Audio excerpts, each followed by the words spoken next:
Seigneur soit avec vous. Et avec votre esprit. Évangile de Jésus-Christ selon saint Matthieu.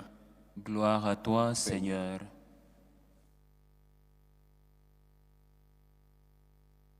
En ce temps-là, Jésus était entré dans le temple et pendant qu'il enseignait, les grands prêtres et les anciens du peuple s'approchèrent de lui et demandèrent « Par quelle autorité fais-tu cela et qui t'a donné cette autorité ?» Jésus leur répliqua « À mon tour, je vais vous poser une question, une seule.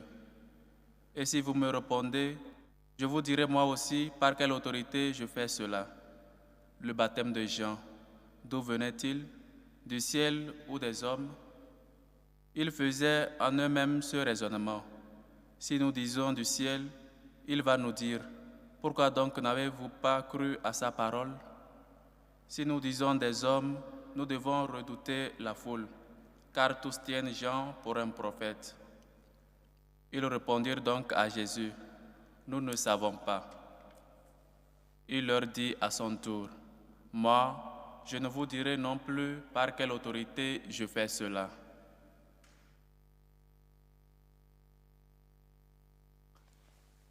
Acclamons la parole de Dieu. Louange à toi, Seigneur Jésus.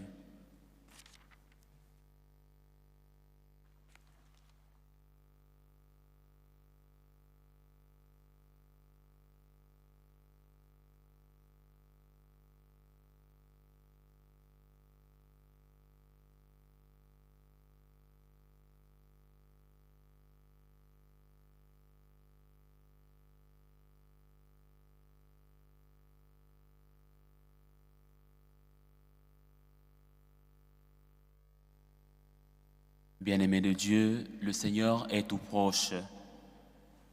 Nous sommes rendus à la 3e semaine du temps de l'Avent, année liturgique que c'est.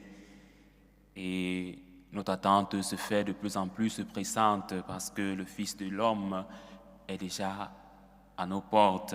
Il ne nous reste plus que quelques jours d'espérance, quelques jours d'attente. Et nous sommes donc dans la joie. C'est pourquoi la 3e semaine du temps de l'Avent est toujours une semaine de joie, une semaine d'allégresse pour nous. En ce lundi de la 3e semaine du temps de l'Avent, alors que nous nous préparons à accueillir le Messie, nous nous retrouvons face à une question fondamentale posée par les autorités juives à Jésus dans l'Évangile. Le baptême de Jean, d'où venait-il? C'est la question fondamentale de l'Évangile. Cette interrogation n'est pas seulement une question de provenance, d'origine, mais elle touche au cœur de l'autorité et de la mission du Christ. D'où vient l'autorité du Christ? D'où lui vient cette autorité de Dieu? Ou s'est-il autoproclamé le Messie, l'envoyé de Dieu? Le contexte de ce passage est crucial. Les chefs religieux cherchent à piéger Jésus, à le discréditer. Mais Jésus, avec une sagesse divine, retourne la question vers eux. Il sait que leur réponse révélera non seulement leur compréhension de Jean-Baptiste, mais aussi leur propre incapacité à reconnaître la vérité qui il est, la vérité sur le Messie, sur le Fils de l'homme. En leur demandant d'abord d'évaluer l'origine du baptême de Jean, il les confronte à leur propre manque de foi et de discernement. Le Christ est l'auto-révélation de Dieu. Nous aussi, nous posons parfois des questions sur l'autorité de Jésus. Dans nos vies, nous nous questionnons, est-ce que Jésus est réellement vrai Dieu et vrai homme? Par quelle autorité agissons-nous? Quelles sont les voies qui nous guident? En cette période de l'Avent, nous sommes appelés à renouveler notre foi en celui qui a reçu toute autorité, c'est-à-dire renouveler notre foi au Christ. Le Christ est l'unique Sauveur, l'unique envoyé de Dieu, la deuxième personne de la Sainte Trinité. Comme nous le dit le psaume 24 que nous avons écouté, nous devons chercher la route que Dieu nous indique avec humilité et ouverture de cœur. Dans le passage de la première lecture que nous avons écouté tiré du livre des Nombres, nous attendons cette magnifique prophétie. Un astre se lève, issu de Jacob. C'est un appel que la promesse de Dieu se réalise. Un héros, un roi émergera de la lignée de Jacob, les origines du Messie. Et son règne sera exalté. Le Christ est roi. Le Christ que nous attendons est le roi, celui qui vient nous sauver. Sa royauté ne vient pas de ce monde. Sa royauté est éternelle. Un roi qui émergera de la lignée de Jacob, nous dit la première lecture. En cette période d'attente, nous sommes invités à contempler cette lumière qui se lève, c'est-à-dire contempler le Christ qui est lumière. À nous réjouir de l'espérance qui s'annonce. Le Christ est notre espérance. Le temps de l'Avent est un temps de joie, de gaudété, d'allégresse. Un temps où nous célébrons la promesse de la venue du Christ. Nous vivons dans un monde où les quiproquos, les discordes sont fréquentes. Parfois, nous nous laissons emporter par nos voix qui ne mènent pas à la vérité.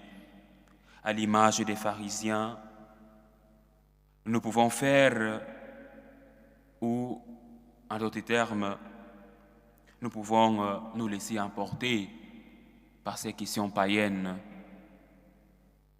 D'où vient l'autorité du Christ? Sur les règles et les conventions, au lieu de nous ouvrir à la nouveauté de Dieu, nous pouvons nous éloigner davantage. Il est question de récapituler toutes choses dans le Christ. Le Messie qui vient est l'envoyé de Dieu, celui en qui Dieu a voulu tout récapituler. Il nous demande de voir au-delà des questions superficielles et de plonger dans la profondeur de notre foi. Selon cette méthode, la méthode de la doctrine sociale de l'Église, la méthode du voir, du juger et d'agir. Après avoir vu de nos yeux, il nous convient de juger et de voir que le Messie, le Fils de l'homme, est l'envoyé de Dieu. Il est la deuxième personne de la Sainte Trinité et nous pourrons témoigner par notre agir des merveilles que ce Fils de l'homme a fait pour nous dans nos familles ou les merveilles qu'il a réalisées dans notre vie. Nous vivons parfois très éloignés de Dieu. Parfois, nous nous laissons entraîner par les courants du monde. Il convient, en ce temps de l'Avent, de tout recommencer, de recommencer avec le Christ et pour le Christ, par action de grâce, par gratitude. Parce que le Christ qui vient est un Messie libérateur, un Messie qui vient nous aider à nous relever, nous qui sommes tombés. En cette semaine de joie, rappelons-nous que la joie chrétienne ne se fonde pas sur les circonstances extérieures, mais sur la certitude que Dieu est avec nous. Et c'est la signification du nom Messie. L'Emmanuel, le Christ est l'Emmanuel, c'est-à-dire Dieu parmi nous, c'est-à-dire un Messie qui a pris la condition humaine pour partager notre condition humaine, pour partager notre vécu. Il s'est fait proche proche de nous et il compatit à nos misères. La foi chrétienne nous invite à croire en Dieu, à croire au Messie, à avoir foi en lui. Il nous convient de nous purifier intérieurement pour que sa venue soit plus efficace. Dieu, qui a envoyé son Fils pour nous sauver, est un Dieu d'amour, un Dieu de miséricorde. La véritable joie naît de la rencontre avec Jésus, de cette lumière qui brille dans nos cœurs, dans nos vies, même dans les moments d'incertitude. Avoir confiance au Christ. Alors, en ce temps de l'Avent, faisons le choix de nous approcher de Jésus avec un cœur purifié, un cœur humble. En reconnaissant sa souveraineté, demandons-lui de nous montrer son amour, de nous donner son salut. Que notre prière soit celle du psaume « Seigneur, fais-moi connaître ta route ». Que cette prière nous accompagne tout au long de ces derniers jours qui constituent le temps de l'Avent. Que ce temps de préparation nous rapproche de la crèche où l'amour de Dieu se manifeste dans l'humilité d'un enfant faible qui nous demande de l'aimer, de le contempler comme la Vierge Marie. Et que notre espérance et notre joie soient renouvelées alors que nous attendons avec impatience l'avènement du Christ, l'avènement du Fils de l'homme. Que notre espérance se fasse plus active. Loué soit Jésus-Christ. À jamais.